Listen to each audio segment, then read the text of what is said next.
All right, everyone. So we are now at the portion of the webcast session where we'll be discussing those remainder tip of IT features that were released with 10.1. The first one that I want to talk to you about is going to be that staff homeroom association or assignment you may hear as well. Now, where I will go to access is going to be on a site view. So I'm currently on my Learning Campus site, and you'll have to be under the rooms page. And there's this new link under management called Room Staff Import. So the main thing I want to focus on here is your template. It's very important that you download the most recent template to make changes to. Because if you happen to have something downloaded, maybe on your computer, if any changes have been made in the application since the last time you had downloaded that template, there is potential that you could revert some old information. So I'm sorry, just give me a moment here. There we go. Just thinking. Alrighty, so it's coming up over here on my other screen. I will bring it on over for you to take a peek at. So let me expand.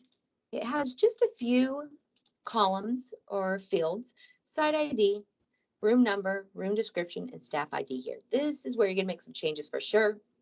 So right away, the first thing I know I want to do is I need to add my individual Alan Moore, who has a staff ID of 1013. If you notice here, I have one here for Alan Moore in room 42 and room 1001. But I also need to add Alan Moore to my room 1000 here.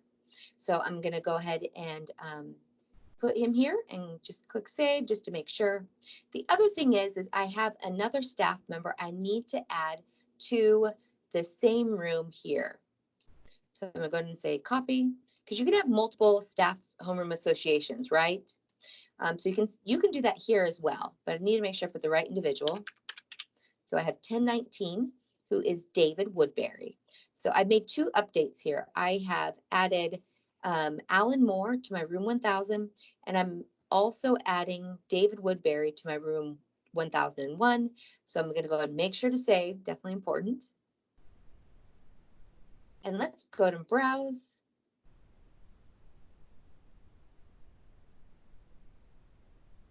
Give me 1 second here. Just going to pull that right back up. You know what? I'm going to make sure that I save it properly. So that's definitely key. I'm going to say file, save as. I'm going to actually put this on my desktop.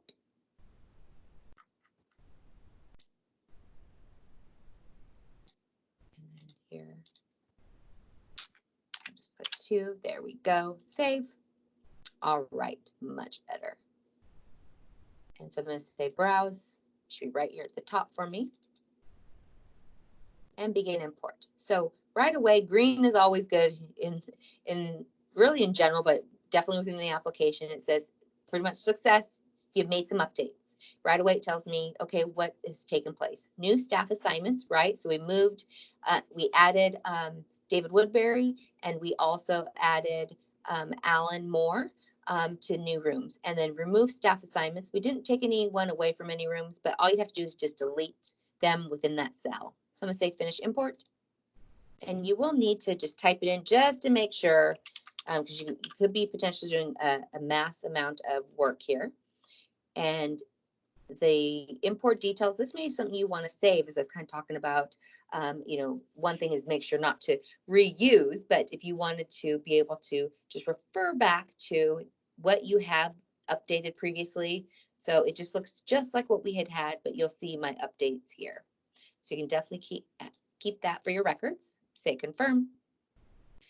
And then I'll X out, and then let's go ahead and go to my rooms here. I'm gonna go to room 1000, staff. And now here, 1000, I had just Alan Moore.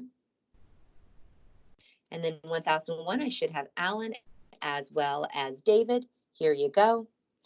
So you'll see that very quickly you can make some updates to your staff homeroom association all at one time.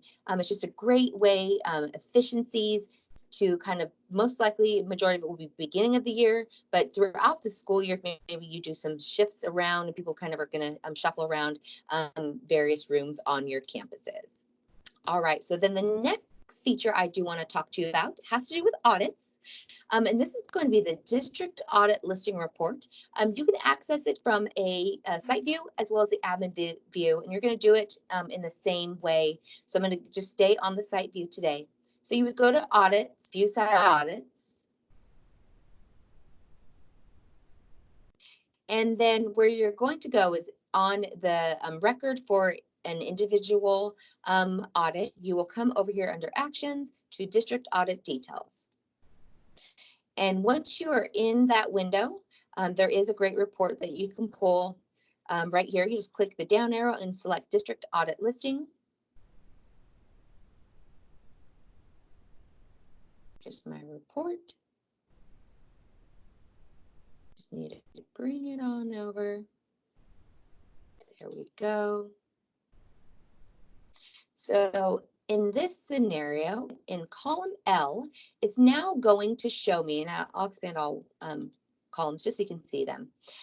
It will now display any staff member associations to rooms. So that homeroom assignment, you will see in column L, assigned to. And do you remember in room 42 on our template, we'd also had Alan Moore and David Woodbury.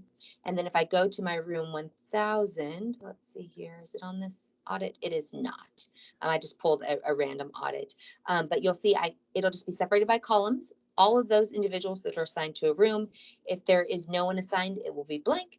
And of course, it can have one individual as well. So it's a great, just another efficiency as you are working through audits. I know it's definitely beneficial to have that kind of information of who maybe you need to go speak to if there's a question about a specific asset, where its whereabouts are, when's the last time they've seen it, and so they could, help you with those pieces. So being able to know who that asset is kind of assigned to, or at least that association for that room to find those assets more so, right?